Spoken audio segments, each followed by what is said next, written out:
Welcome to the IAP, the Interactive Accessibility Podcast, bringing you the people, technology, and ideas helping to make your world accessible to everyone. Hey, welcome to the IAP, the Interactive Accessibility Podcast, brought to you by the Paciello Group and its affiliate Interactive Accessibility. I'm your host, Mark Miller, thanking you for helping us keep it accessible. Do us a favor. If you enjoy the IAP, share it. Listen to it, even share it on your accessible podcast. And hey, I've got a great guest for you guys today. I know everybody is stuck inside. You're hopefully at home, safe with your families. If you're listening to this, you might be working from home.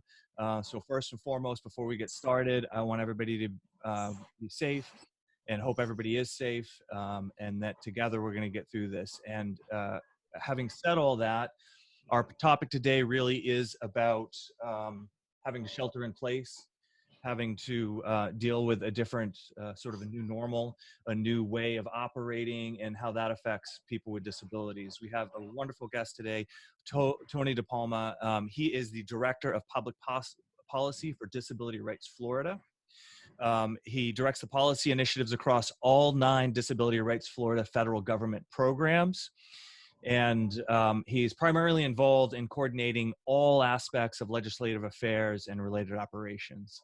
So it makes him uniquely qualified to really talk with us and help understand how people with disabilities might be having extra challenges or different challenges than they typically would on any other day or any normal environment. So with that, it's my pleasure to welcome to the show, Tony. Tony, how you doing? Good. Thanks, Mark. Thanks for having me. Yeah, you bet. So right before I have to tell everybody, right before the show, you said, hey, is this recorded? Is it okay that I'm, dressed casual and sitting on my back porch and everything? And I'm like, so my reaction was, of course, right? Because this is this is our new normal, right? We're working from home. Things are more casual. I think you probably should feel lucky you don't have kids screaming in the background while you're trying to work, right? Because that's right. Conference calls for me. That's what's going on, and people just accept that now, right? The dog's barking, the kids are screaming. Screaming might be a little harsh, right? Making noise, needing their mom, especially those younger kids. So we're really in this time. It's just very different for everyone. We're all adjusting. We all have to deal with fears, with anxieties, with a new way of operating. And I think for the most part, the world seems to be coming together and doing this pretty well and in pretty good spirits. But when I think about my friends that have disabilities, we deal with a lot of people with different disabilities, and particularly we have a lot of friends that we work with that are blind. And I think about how much more tactile those people are, right? If you're blind, you're feeling braille right outside the bathroom door. You might have to be touching your environment a lot more to kind of understand what's around you. And that was probably the immediate thing, just thinking about viruses that kind of came to mind. But I'm probably just scratching the surface in what I can imagine, right? People with various types of disabilities have to be having all sorts of challenges. So tell us a little bit about who you are, first of all, if you want to add to anything I've said, and then I'd love to get into it with you. And what are these challenges that you're seeing and that the Department of Disability Rights Florida is really experiencing and hearing about now? Sure. So first off, Mark, I should probably confess, part of my discussion before we got on together about the video had to do with, the baseball cap and being outside. Also had to do with this, for folks who can see it on the podcast, my ridiculous mustache, which I started growing 3 weeks ago when we started transitioning to work from home. And I wanted to use as like a reinforcer for social distancing, which is to say I don't want folks to see this mustache at all, so it helps me stay away from people. So besides the mustache, this is just an immense period of transition for everyone. Like you said, I work with Disability Rights Florida out of Tallahassee, Florida. We're the state's protection and advocacy organization. Each state and 7 territories have a PNA, a protection and advocacy system. So we're Florida's. So the range of work that we do, we do our best to ensure rights protection across voting systems, ensuring voting access, education, incarcerated populations, community issues, transitioning to the community, ensuring community integration. So, you know, I guess I mentioned that first because our P&A network is really robust, really vibrant. And when we kind of all had to go underground or behind closed doors to start, that was one of the biggest benefits for how I do my job, and how I try to keep track of these issues on like a policy level. We have good discussion across all of our P&As.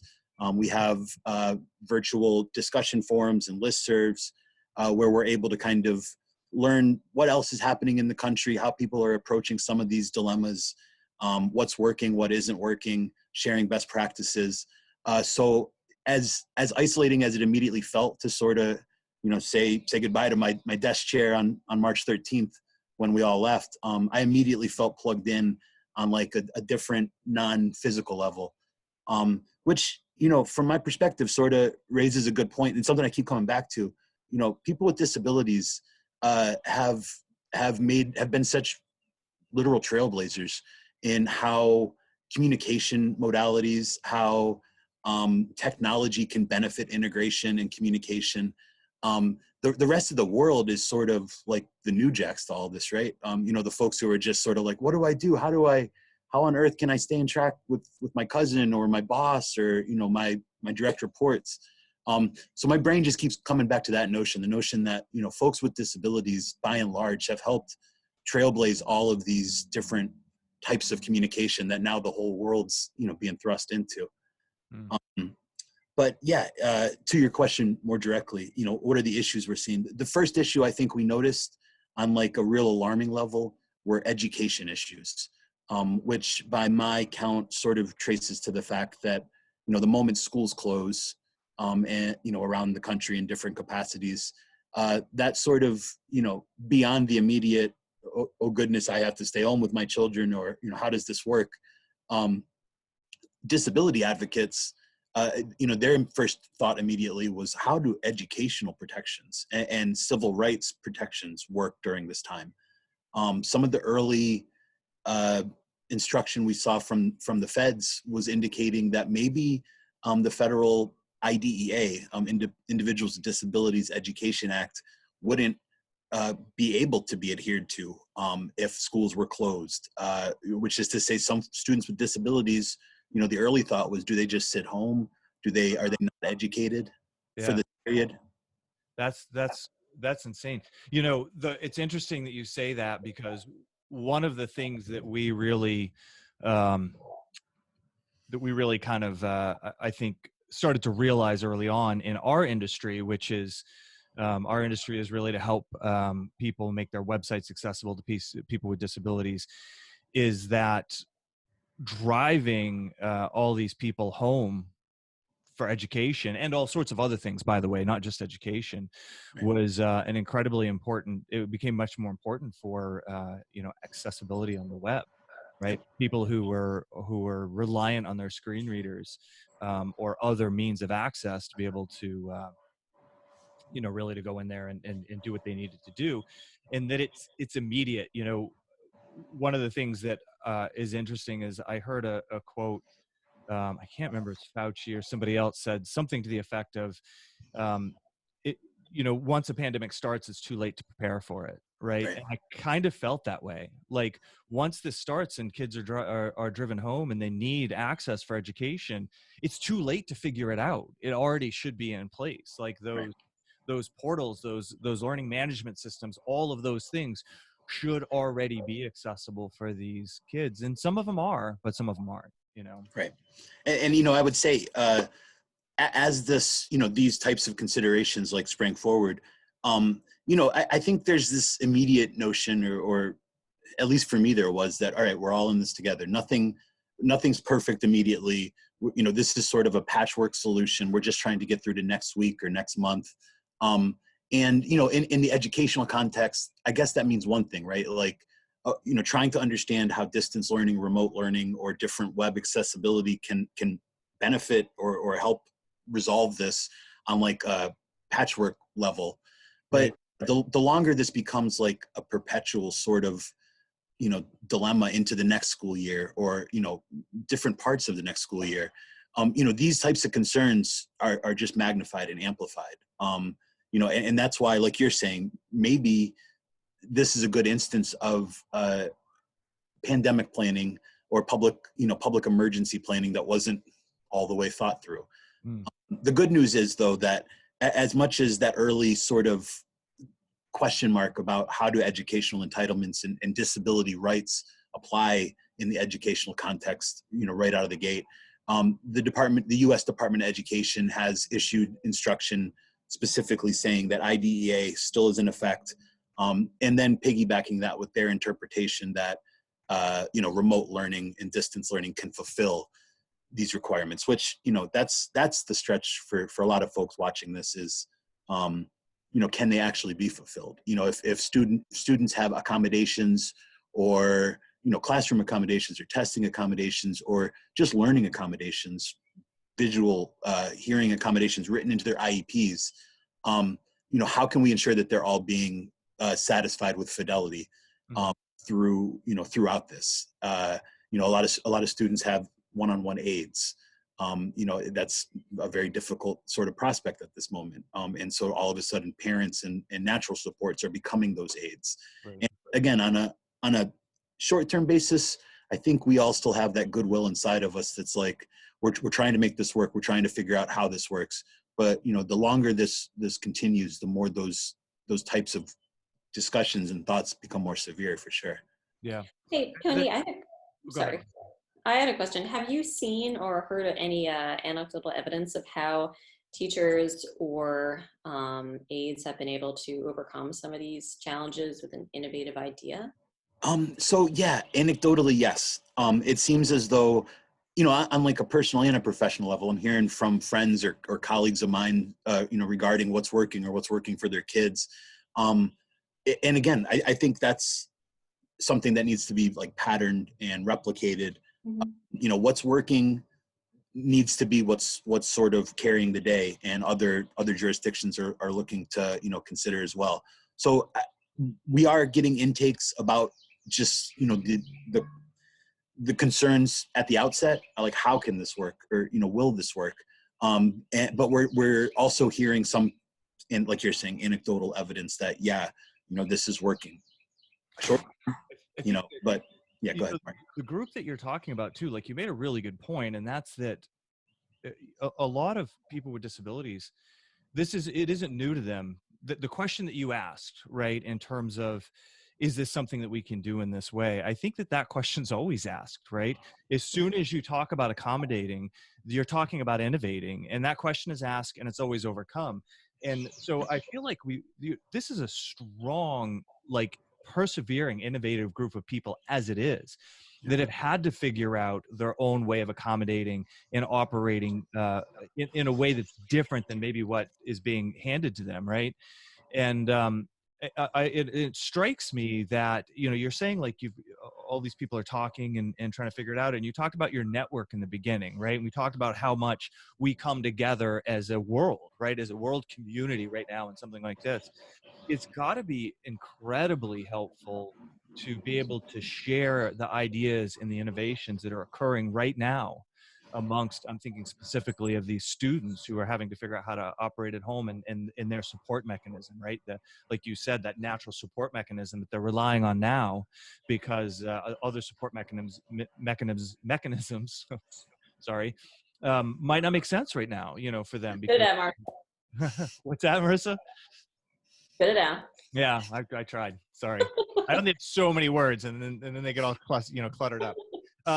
So have you found that that this network, you talk about your network, have you found that there's a big network of the community of people with disabilities that's really working together to help share innovations and everything? And if so, is that formalized? Like, where would one go to look if they haven't found this yet? Right.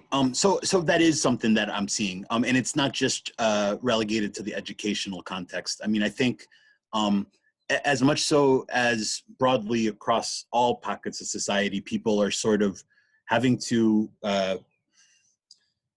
sort of, consider what connectedness means, what remaining plugged in means, whether that's, a relational sort of consideration between friends, between family members, whether that's like a work context, my direct reports or people I have to report to, how this all works. In terms of where folks might want to go to, sort of look at some of these issues on like a disability rights level, or to make sure that different questions about accessibility and inclusion are addressed and, resources are provided to help people. I would say that, again, the disability rights movement was built by the Independent Living Network. So all over the country, there are centers for independent living. And on a national level, they're coordinated by NCIL, N-C-I-L, the National Centers for Independent Living. I might be screwing up the acronym. But, much like the P&A system, which again is more of a legal and rights rooted sort of operation, the Independent Living Network exists 100% to help people in these moments, to help ensure integration, to help ensure independence, and to make sure that folks aren't becoming isolated or necessarily feeling isolated. So I always look to NCIL for instruction in these moments, and I know that they're putting out messaging the same way that the P&A network is, both across a range of important issues that we can begin talking about, or just practical type advice in terms of how these new realities sort of break out, how people stay safe, how people stay together. So I always look to NCIL for that type of information. Another national group that is sort of grassroots and people oriented is ADAPT chapters all over the nation. ADAPT folks are the frontline warriors who, when Medicaid is under attack, get arrested in Congress. So I know there's a lot of ADAPT chapters around the state and at a national level that are also helping people sort of figure out these new realities and, how to navigate them, and how to, again, I think there's always strength in numbers. There's always resolve in sharing information. And I think this is a particular moment where the disability communities around the country are sort of doubling down on that consideration. Yeah. Well, and like we said before, this group of people is just no stranger to standing up and dealing with something difficult. So hopefully it makes them sort of uniquely qualified and skilled to work in this situation as well. Right. The other thing that it kind of, when I imagine, right, what people with disabilities might be challenged, the challenges they might have, and they're vast, right? Like I don't think anybody could sit there and come up with all the things that each individual might need in their particular circumstance. But I know that a lot of people with disabilities live alone, and a lot of people with disabilities rely on services, especially if they live alone, rely on services to come to their house or to take them out of the house, or whatever, any sort of thing where that human contact is important, where getting out in the public is important, all those kind of things. Have you guys heard anything, or is there anything in particular being done to really help? And the reason why I ask this is because I know in the state of New Hampshire where I am, they're calling for Meals for Wheels volunteers. And one of our employees, a guy that does almost the same job as I do, Brian, shout out if you're out there, he volunteers every Friday and has for years to bring meals to, Meals on Wheels. And it's something that he's continuing to do. But now this organization is begging for people to help out, because these people that are reliant on that service just can't get it anymore. And it's not like they're going to be like, oh, okay, well, I'll go make my own meal. That's what they rely on. So have you seen that kind of circumstance with people with disabilities? What do you see for challenges if you do, and what are people doing about it?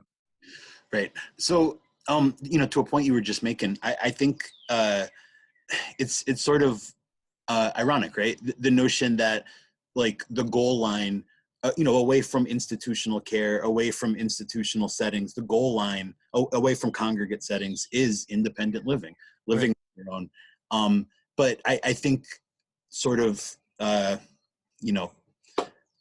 without intention, that's sort of, you're right, become like a potentially isolating type of dynamic where people who when there aren't global pandemics outside of their doors and gates are, able to integrate into their communities and live alone.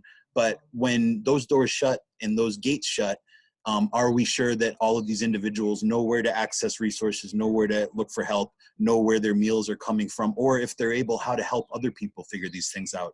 Mm-hmm. And again, this by my count is the beginning of week 4 of my own sort of isolation from work and stuff. I suspect these are the same types of considerations and conversations that are happening simultaneous across our networks, across our country. I've heard anecdotal information.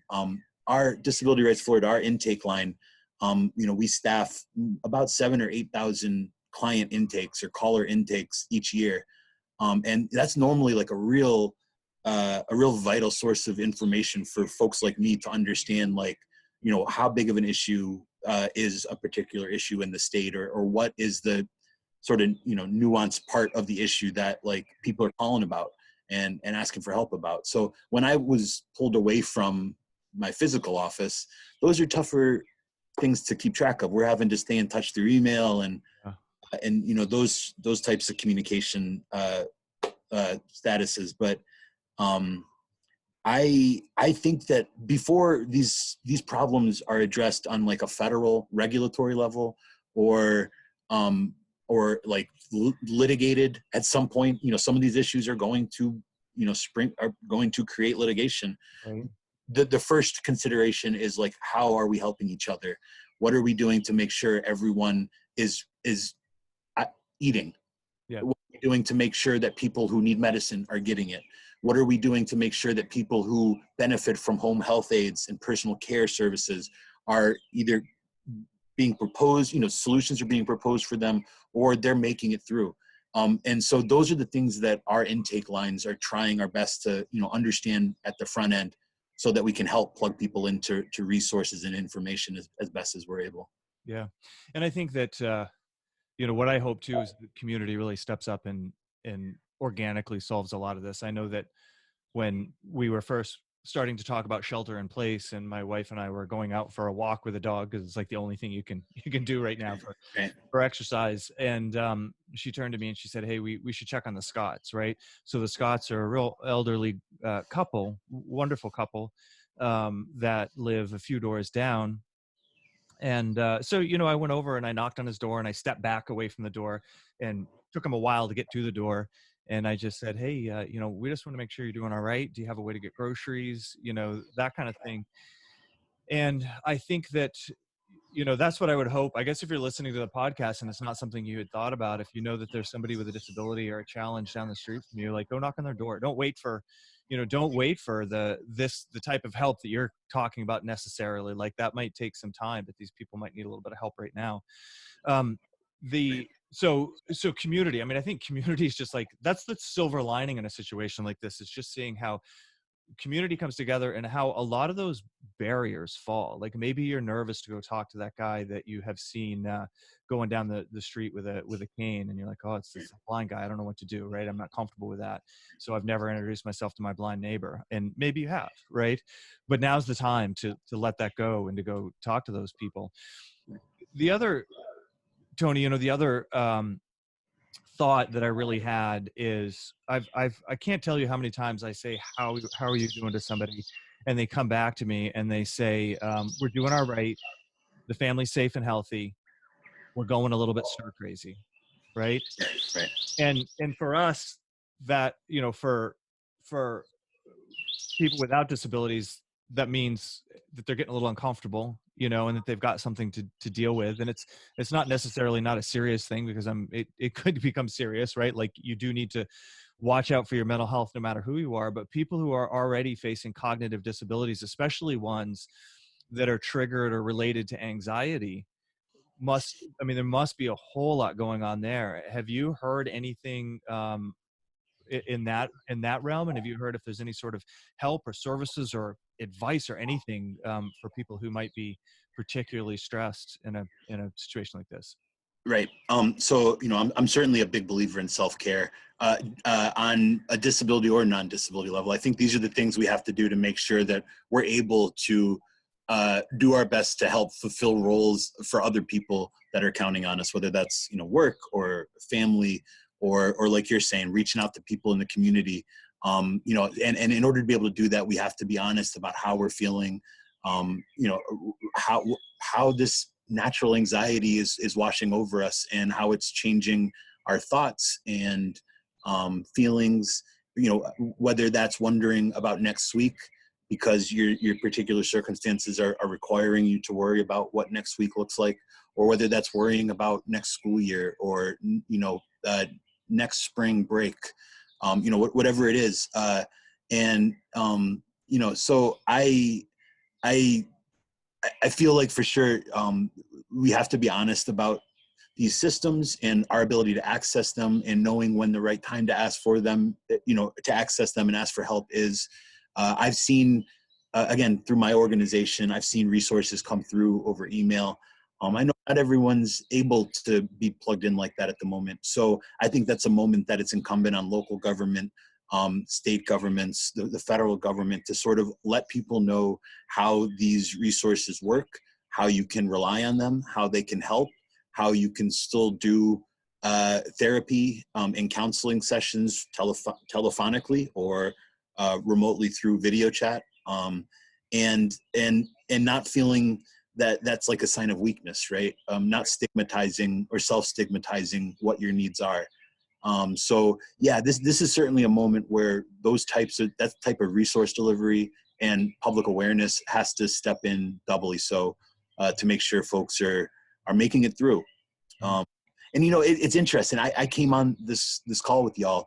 I sort of went through a bunch of issues in my mind that I thought we were going to talk about, and we still might have a chance to, but the first 20 or so minutes of the conversation are really the most important types of things we can talk about, like how we're doing, how we stay together. Some of these considerations that break down disability conversations entirely, or that precisely and specifically impact populations of people with disabilities. And so, at the same time, we're trying to make sure people are doing well and knowing that they're together and they're not alone. Other issues that Disability Rights Florida is trying to keep its focus on include voting issues, which in Florida, our presidential primary, and I know New Hampshire's also is already presidential preference primary is already behind us. So we've been sort of afforded the opportunity to sort of not have to think immediately like some states whose presidential preference primaries tomorrow about how this works. Florida, we had some poll workers contract the virus or later, test positive for the virus. And so all of these different things are sort of creating a lot of uncertainties in voting world, where it seems if you're reading tea leaves, like the way forward is vote by mail ballot. Luckily in Florida, we have no excuse vote by mail balloting already. Some states you have to have an excuse to be able to vote by mail, and those states will have to figure out is a global pandemic a sufficient excuse? But when the conversation, I would think so. Go ahead, Mark. Go ahead. Yeah. Oh, great. Yeah, and when the conversation turns to vote by mail balloting, in a non-disability context that affects some of the national discourse, that's not always what people in power want to see happen. On a disability level, how are the states and how is the whole apparatus going to ensure that vote by mail balloting is fully accessible? Some jurisdictions have moved to Braille balloting. Florida hasn't. Some jurisdictions allow for similar mechanisms to how Florida ballots its military and overseas voting populations, which is essentially sending a link. Someone votes on the link with their own accessibility and IT equipment or AT equipment, and then prints the ballot and mails it in from there. These aren't simple questions, and they don't necessarily bring forward simple solutions, but voting is going to have to be something that sets the stage for how society gets out of this. Who leads us out of this dilemma? Who ensures that we're better or prepared in the future to deal with these things. And our voting rights work is always central to our operations and something we really focus on. But now it's doubly or triply so. An issue that I've been working with a lot this past week is medical rationing. The notion that there aren't enough ventilators in every state to keep people alive through bouts of exposure and treatment. So what types of ethical and legal considerations are evoked by that grim sort of conversation? And at the same time, we're talking about life or death for people who might have their care rationed or resource allocation diverted away from them for one reason or another. And we're trying to make sure that's not discriminatorily done and that the ADA and the Rehab Act are adhered to. But at the same time, there's these life and death considerations. There's also a need for hospitals and healthcare providers to understand what accessibility means in communication, and in having batteries for hearing aids available, and having correct mobility devices and other auxiliary aids that people with disabilities will need in these intensive care units. It's almost like any problem, any type of issue you can imagine, and wonder how it's sort of breaking out at the moment. If you have the privilege, like I do, to sort of close your eyes and think how that's impacting people with disabilities, there's no shortage of urgent, like, thoughts that spring to mind. This is a real galvanizing moment for all of our communities and for society in general to really double down on what inclusion means and representation means, and things that we talk about a lot. 1990 felt good. The ADA was passed, right? But do the civil rights of people with disabilities mean the same thing that other civil rights do at this moment? Are we going to be taking ventilators away from people just because they have underlying Alzheimer's condition, or might be someone with HIV or AIDS, or some states have just put out just transparently noxious planning for this. If there's an underlying intellectual disability or cognitive disability, those folks are potentially, until the feds or the courts weigh in, going to receive care second or not at all. I hope that our federal civil rights laws are the sort that weren't illusory and that are firmly entrenched in that. These are the types of things that when it's all over and all done with, we don't have to, have those sort of enforcement conversations or litigation periods where we're after the fact, trying to figure out what we did wrong. I think these types of protections need to be in place. They need to be unabrogated. They need to be unmovable, in the educational context, in the voting context, in the healthcare context. Yeah. And Tony, you're clearly passionate about it, and it shows that how you think about this particular situation that we're in. And one of the things I guess I never stopped to think about that you're really underscoring here is that there's two things that really are going on or that need to be thought about and considered. And one is what happens right now, and that's everything that you were just talking about. Are we going to make decisions when it comes to somebody's care where people with disabilities are second? Are we going to, are people with disabilities not going to get resources? And that's right now. That's this pandemic. That's this situation. That's right now.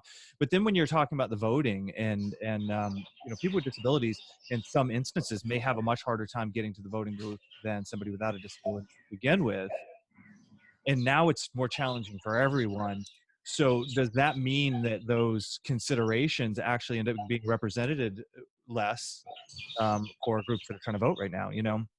So the long-term impact is, and as well as the immediate impact is something to think about. And you made a good point. Like, one of the things I think we all have to realize, and it's our part of being a member of society, is that we just have to do with less. I don't think anybody here is saying, like, people with disabilities or anybody else, your life shouldn't change. That's wrong, right? All of our lives are changing. We have to make, we can't go outside. We can't do the things that we used to do. But within that, are the things that are changing, are they still equivalent?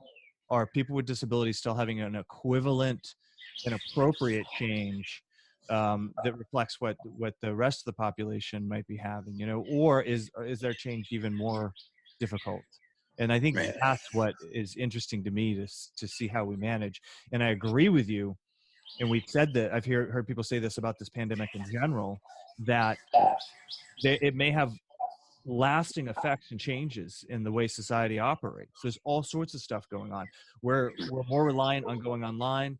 Our rivers and our skies are becoming cleaner because pollution is reduced. There's a lot of things that could happen. And through the struggles of people with disabilities, do we also forge changes into those positive? That's what I'm hearing from you, and that's what's exciting. And I hear the passion in your voice when it comes to that as well. So that's really illuminating, I think. Well, and you know, to your point, Mark, one of the like guideposts in our voting access work is that notion of nonpartisanship, right? That we're trying to create voting access to just increase the number of folks voting their choices. So I certainly don't want to you know, be misinterpreted to suggest that like, hey, if one party takes over, or a new party takes over, or this party comes to its senses, everything gets better. But like you, I'm sort of an optimist deep down, and I don't always, that doesn't always come through with me. But like, I do hope that like you were saying about the skies and the water, that's just on its own seeming to improve. These systems are improving just by virtue of humanity sort of having a different engagement with it. And so I'm hopeful the same way that like on the other side of this, maybe those are some of the lessons that are ingrained and you know, in place for how we do pandemic planning, how we ensure meaningful access and tantamount communication for people with disabilities during these times. How these, I don't know if I would call it a great clearing off or whatever, but you know, we as society, there is going to be movement, there is going to be change, and it's important and it's incumbent on whoever our leaders are and whoever our community leaders and our stakeholders are to make sure that that change is representative of all of the principles that disability rights advocates have fought for 30, 40, 50 years to make sure we're in place, rather than in 2 years looking back and wondering how we were ever you know, tricked into believing that these laws and these protections actually applied and always applied. There can't be a breakdown in these sorts of constitutional questions, these sorts of liberty questions. You know, the Supreme Court Olmstead decision was 21 years ago. You know, I don't think that the court was considering how these integration mandates sort of worked in a pandemic situation. You know, H1N1 gave many states a chance to like sort of put pen to paper on pandemic planning. But as we see, you know, when these moments happen, there tends to be a lot of calamity and public engagement on the front end. And you know, there's a moment in time where the most important thing in the world is figuring this out and planning. But then when H1N1 or a different moment in time is gone, it's sort of, you know, wanes away. We can't let that happen here. And not just because this was different than H1N1, because we need to learn from this. We need to learn what personal communication and connectedness means. We need to learn how to ensure access and inclusion to as many people as possible, including our democratic systems. And we need to make sure that the things that I commit myself to fullest in terms of our federal civil rights protections, how they apply and how they apply to create equity and inclusion mean something. Mm-hmm. You know, if we have a chance to talk in the future, I hope that we come back to, you know, this line of conversation and we realize that they did mean something. Right. Yeah. Hey, Tony, I just want to add to both you and Mark's point about maybe there are some everlasting silver linings. I think that up until this point, there may still have been people who didn't fully understand the criticality of digital accessibility. But when you're talking about people being able to access online discussions or forums, or even getting messages from our leaders about where to find resources and all of these. If the website, if the app is not accessible, then they're effectively blocked out. All of this hard work to include the community is mitigated, it's lost. And Right. I think this brings it out into stark contrast. And to go back to the voting discussion, last fall, a lot of the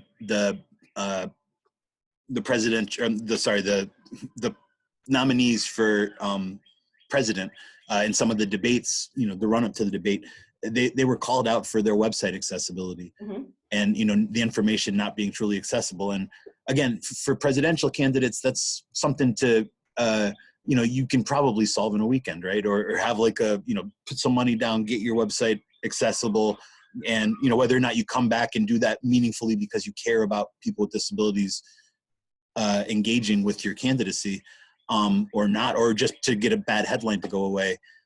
Those types of things were all resolved pretty quick. But now that, like you're saying, now that so many of our systems depend on this accessibility and connectedness, and now that so much vital and urgent public information is pushed through these channels, every county, every city, every state, every industry, every trade group needs to make sure that what they're saying to the world is being accessed by the most number of people possible. And where it's not perfect, or where they get called out on doing a bad job, they think about that and fix the problem. Exactly. That makes accessibility, website accessibility audits recession proof or something. But there's a need to look at all of these systems in every single regard. Yeah, well, it's about accommodation, right? I mean, Title III of the ADA that you talked about, that we were all excited about in the 90s, it says places of public accommodation need to be accessible to people with disabilities.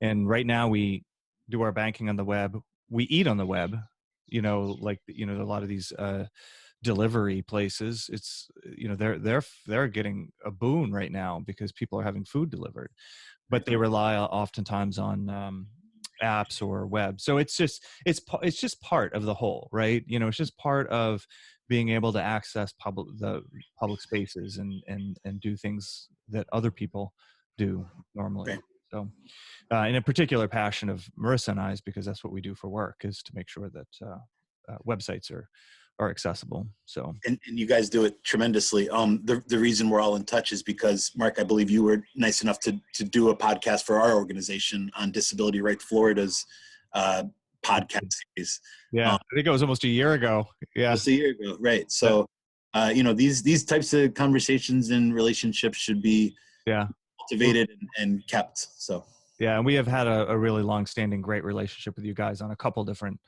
levels. So we appreciate that, and of course we just appreciate what you do.